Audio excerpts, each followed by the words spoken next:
नमस्कार, मैं प्रयागराज से चंद्रशेखर अरोड़ा एमएसएमई कंसल्टेंट एवं मोटिवेशनल ट्रेनर बोल रहा हूँ।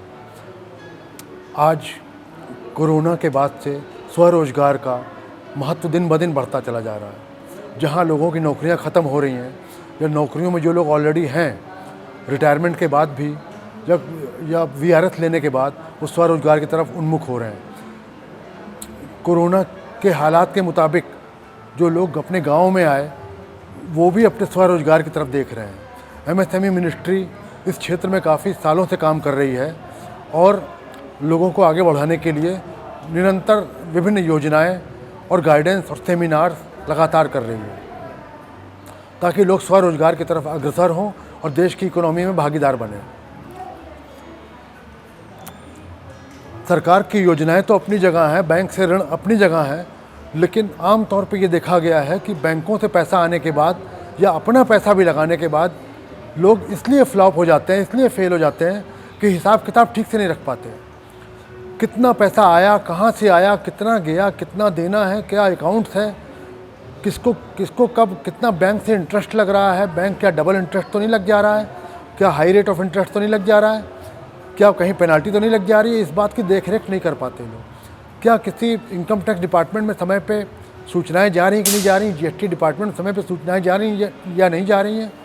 अकाउंटेंट जो आम तौर पे होते हैं वो एक नए उद्यमी के लिए ये संभव नहीं होता कि 12 से 15 हज़ार रुपये महीने के अकाउंटेंट को तुरंत वो शामिल करे और उसको वेतन दे सके शुरुआत में। इसलिए मैं ये चाहूँगा कि लघु उद्यमी इतना तो स्वरोजगार में आए हैं तो अकाउंट्स की इतनी तो जानकारी कर लें कि अपना हिसाब किताब वो कर सकें। अकाउंटिंग बहुत बड़ा कॉन्सेप्ट है, भले ही उन्होंने बीकॉम किया हो ना किया हो, एमकॉम किया हो ना किया हो, लेकिन हिसाब किताब करना बहुत आसान है।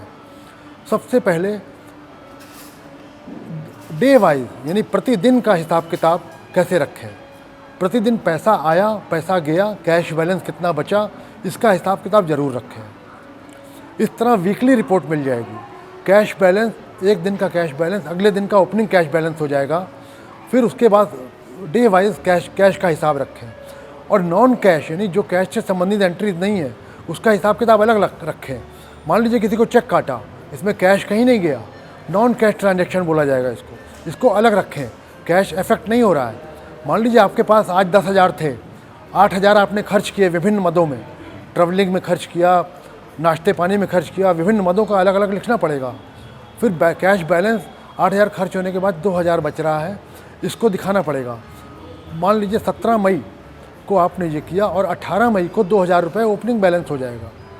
फिर 18 मई को मान लीजिए आपके पास 5,000 रुपये कहीं से आया तो अब 7,000 हो गए। अब 7,000 में जो खर्च करना है आपको उसका बैलेंस दिखाना है। इसी तरह 365 दिन साल में चलते चले जाना है। ये कहलाएगी, जब उसको फेयर कर लेंगे तो ये कैश बुक कहलाती है अकाउंट्स की भाषा में। फिर इसको लेजराइज किया जाता है। आपने साल भर में ट्रैवलिंग खर्च कितने किए वो कैश बुक से पता लग जाएगा। आपने लीगल एक्सपेंसेस कितने किए, बिजली एक्सपेंसेस कितने किए, अलग अलग कैटेगरी पता लग जाएगी।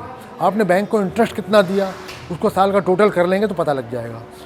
तो आप जैसे कि महीनवारी अगर जीएसटी आपका रजिस्टर्ड है तो महीने के आधार पर आपको सेल और परचेज़ का हिसाब किताब अपने वकील साहब को बताना पड़ेगा। बिल कितने कटे, बिक्री कितनी हुई, ये सब बताना पड़ेगा। तो सेल और परचेज़ लीगली भी आप जीएसटी डिपार्टमेंट में आप सूचित कर रहे होंगे, वो भी अकाउंट से मिलान करने में आसानी हो जाएगी। इस तरह प्रति माह, क्वार्टरली यानी 3-3 महीने पे, 6 महीने पे, साल भर में समय समय पे रिपोर्ट मिलती है। कंपनियों में आपने देखा होगा क्वार्टरली रिपोर्ट आती है, एनुअल रिपोर्ट आती है, साल में कितना प्रॉफिट कमाया। ये अच्छी अकाउंटिंग होती है उनकी, तभी ये संभव हो पाता है। जो नए उद्यमी के लिए जो रिपोर्ट बनेगी अकाउंट्स की, वो ट्रायल बैलेंस बनता है, मैन्युफैक्चरिंग अकाउंट बनता है, ट्रेडिंग अकाउंट बनता है, प्रॉफिट एंड लॉस अकाउंट बनता है, बैलेंस शीट बनती है और रेशियो एनालिसिस रिपोर्ट बनती है।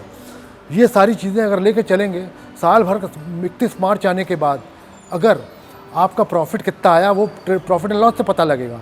आपने ग्रॉस प्रॉफिट माल खरीद के बेचा कितना वो ट्रेडिंग अकाउंट से पता लगेगा। आपने कितने का माल बनाया और कितने का स्टॉक है वो मैन्युफैक्चरिंग अकाउंट से पता लगेगा। ये अलग अलग रिपोर्ट बनाने पे आप समय समय पे आप बड़े आसानी से पता लगा पाएंगे कि आपका बिज़नेस कहाँ जा रहा है।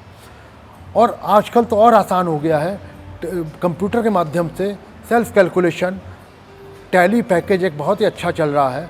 टैली पैकेज के माध्यम से ऑटोमेटिक आप एंट्री डालेंगे, सारा कैश बुक लेजर सब तैयार हो जाता है।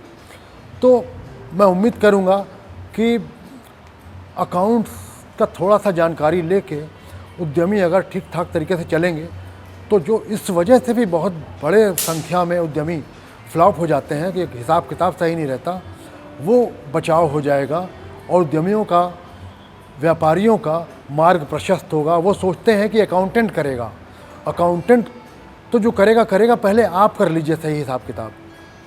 इसलिए आप जब सालाना ITR जब भरते हैं अपने प्रॉफिट के आधार पर, बैलेंस शीट के आधार पर, तो आप लीगल फॉर्मेलिटी भी पूरी कर लेते हैं।